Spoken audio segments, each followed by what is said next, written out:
Thanks for joining us today. Hello and welcome to the program. I'm Lee Ji-yoon in Seoul. Coming up on today's edition of Business Daily.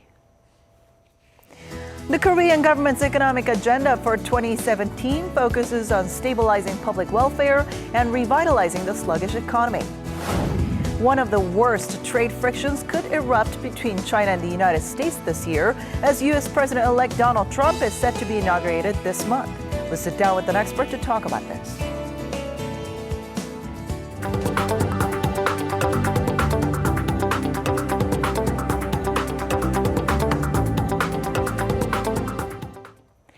Policy briefings by government agencies for the new year enter their second day. And today the focus was on the economy. 5 related ministries have briefed the acting president on their blueprints under the theme of creating a solid economy. Our Shin Se-min starts us off. Topping the government's economic agenda for 2017 is again propping up the economy through stabilizing people's livelihoods. In its annual policy briefing submitted to acting president Prime Minister Hwang Kyo-hwan on Thursday, the government said managing economic risks tops the agenda this year. With the domestic economy losing steam due to weakening consumer sentiment and the cooling property market, we need to make efforts to tend to detailed needs of the economy. We also need to find channels of new growth. And to help speed up growth, the finance ministry says it'll front-load more than 30% of the government's annual budget, some $72 billion in the first quarter, amid looming uncertainties at home and abroad. That's the largest proportion allocated for the first quarter since the height of the global financial crisis.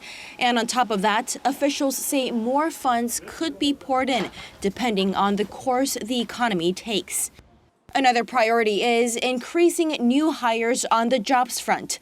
The government and state-funded corporations will give work to more than 60,000 young Koreans in hopes of reducing the stubbornly high youth unemployment rate that had stayed above 10% in the past couple years.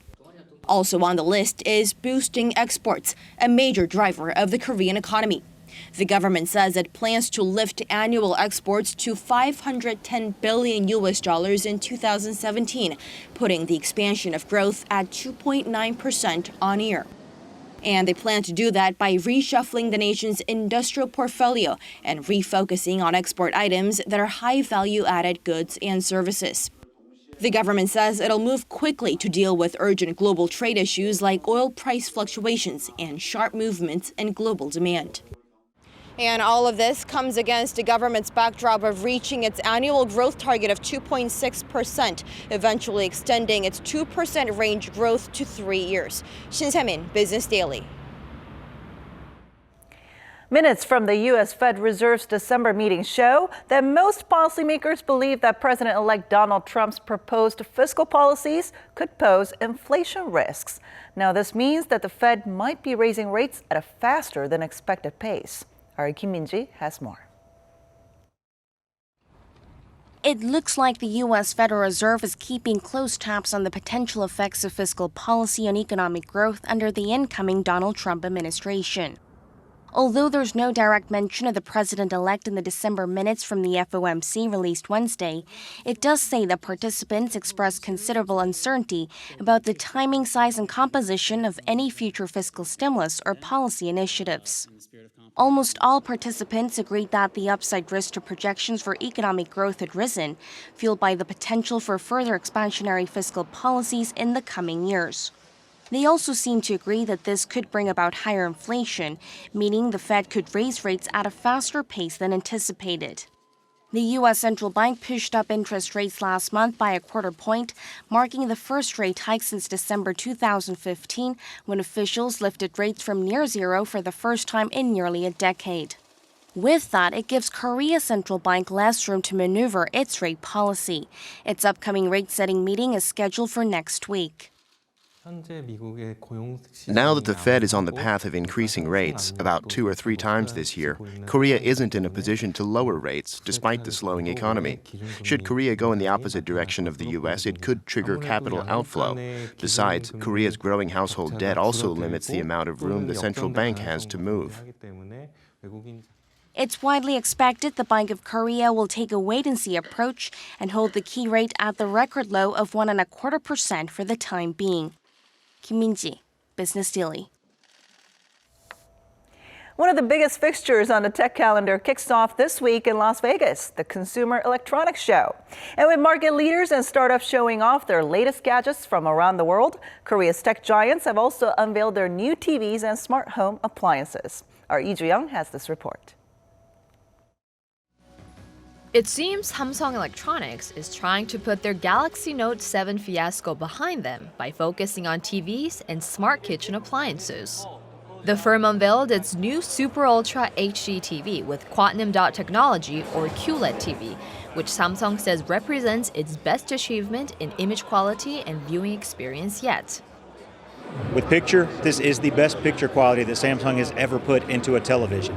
We're going to give a much wider contrast, much deeper blacks, much brighter brights with optimal peak brightness achieving up to 2,000 nits. At its press conference, Samsung also said the TVs can be wall-mounted with minimal gaps. It also announced an improved Smart Hub system that allows users to catch up on the latest programs, movies, and sports. But rival LG Electronics is not backing down. It also unveiled its SUHD TV lineup with nanocell display technology, which LG says reduces screen glow and claims has better picture quality than Samsung's QLED. The firm also showed off its ultra-thin OLED WTV, which is less than 3 millimeters thick. What we're showing here at CES 2017 is what we call our W7, or nicknamed wallpaper OLED TV. We nickname it wallpaper because it takes the OLED panel itself, strips everything else away, and it's able to be mounted directly on the wall. The two firms are also battling it out on the home appliance front. Samsung introduced Family Hub 2.0, a new series that expands the firm's smart refrigerator models from 4 to 10. New features include view inside camera and buying groceries, as well as improvements in recipe browsing and shopping lists. LG's latest smart InstaView fridge houses Amazon's virtual assistant Alexa, allowing it to be told to play music and buy goods via voice command. It also reminds owners of birthdays and anniversaries and when products inside are nearing their expiration dates. These are just a fraction of products that will be showcased at CES 2017, with eyes also turning to autonomous vehicles, virtual and augmented reality, smart beauty products, among others. Lee Ju-young, Business Daily. Today marks 100 days since the anti-Graft Kim영란 law was put to action. And our Yoon Kim takes a look back at the changes that have occurred and how the ambitious law has changed the landscape for better or for worse. 부정청탁 및 금품 등 수수의 금지에 관한 법률이 국회를 통과하게 되어서 매우 기쁘게 생각합니다. It's been 100 days since the landmark Kim영란 law came into force on September 28th. Intended to root out everyday bribery, it put a cap on gifts that can be given to public servants like government officials, teachers, and journalists to block untold favors. And the crackdown is already changing Korea's infamous after-work dinner 회식 culture. Instead of rounds and rounds of drinking, many are opting to wrap up after one round or simply meet over lunch. We usually held our year-end party at fine dining establishments, but last year, most departments just had lunch together. Companies are slashing reasons to wine and dine, as well as their budgets for that purpose. And as such appointments are cut down, more office workers are using the extra time for self-development, like pursuing new hobbies. In fact, data from major retailer eMart showed sales of sporting goods related to hiking, working out, table tennis, and tennis all jumped in the days directly following the anti-graft law's adoption. But the ambitious motion has also brought distress on many small businesses in the service industry. It's my 19th year in business. This past year-end was the hardest. There are just no customers. We have more traffic in the afternoon than at dinner now. The anti-graft law is changing people's thinking that it's better not to give or to take. The Kim-Young-lan law looks to be making inroads in correcting a culture long colored by favors and small-scale bribery. At the same time, there are calls for more to be done to support the small businesses struggling to defend themselves in the crossfire. Eunice Kim, Business Daily.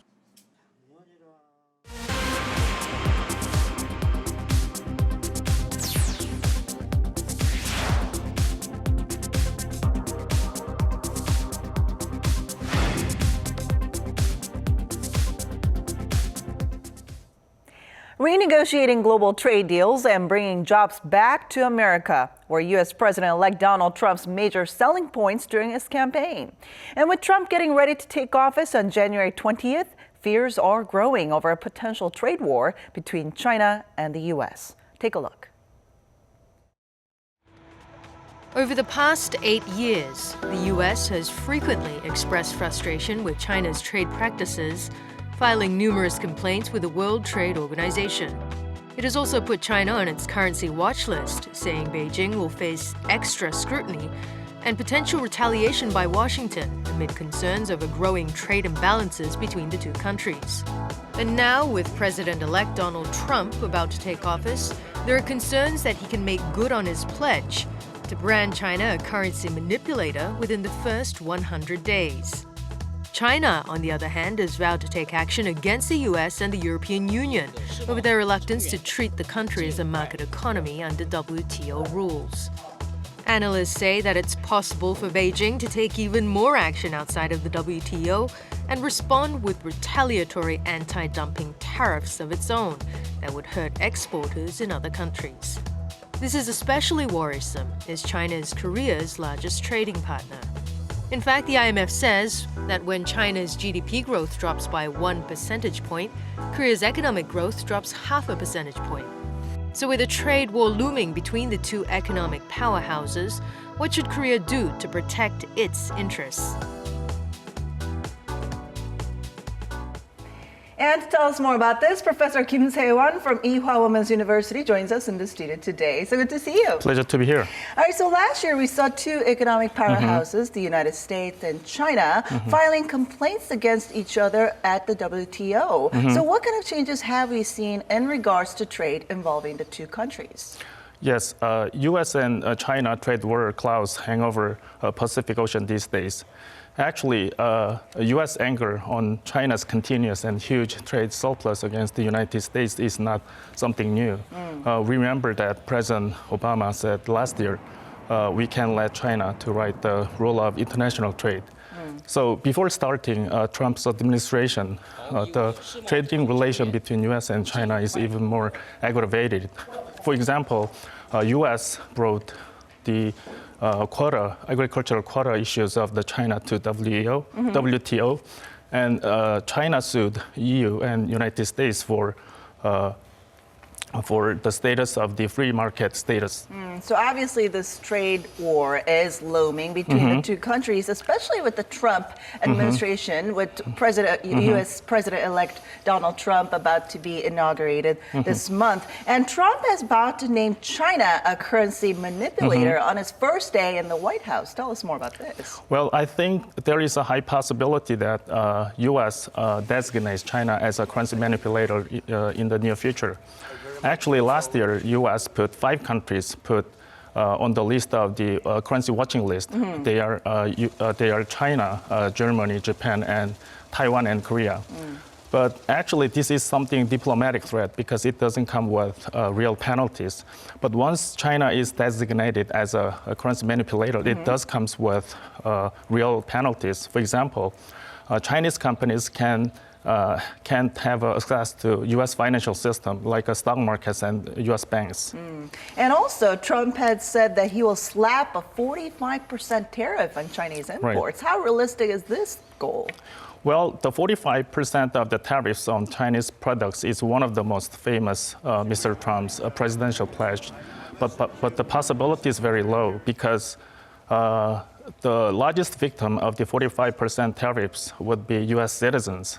We know that U.S. citizens have much benefited with decent quality and low price of the Chinese products in the past. But the problem is U.S. economy does not produce that quality and that low price products because of the very high labor cost in the United States. Chinese labor cost is only 20% of United States.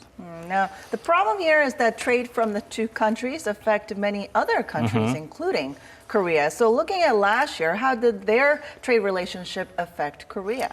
So when U.S. government imposes more restrictions on Chinese export, the same is applied to Korean export, even though Korea's trade surplus against the United States is less than 5% of that of China's.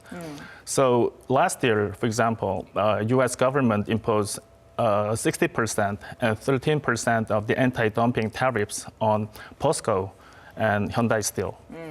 Now, countries that are highly dependent on exports, like Korea, are probably going to be the hardest hit. But it may not all be the same for different countries, right? Right. Given intensifying protective trade policies of the United States, there are two different groups of trading partners to United States. The first is less affected, and second is much more affected. The examples of first groups is Japan, Germany, and China.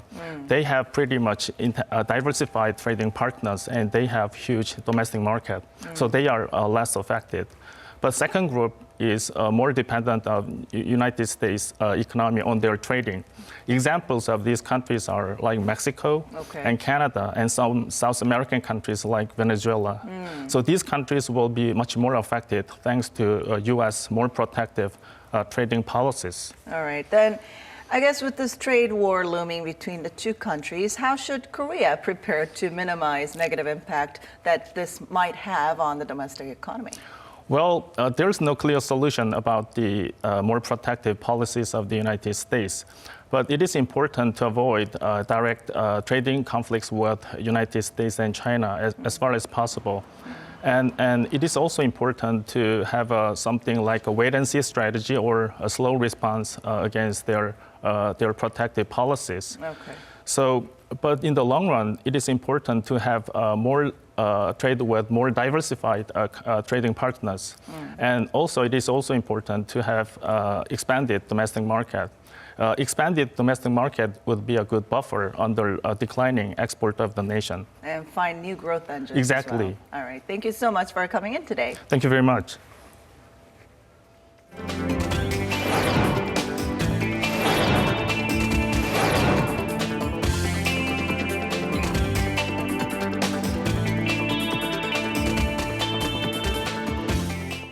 And that brings us to the end. Thanks for watching. We'll be back with more tomorrow at the same time, same place for your Business Daily. Until then, goodbye.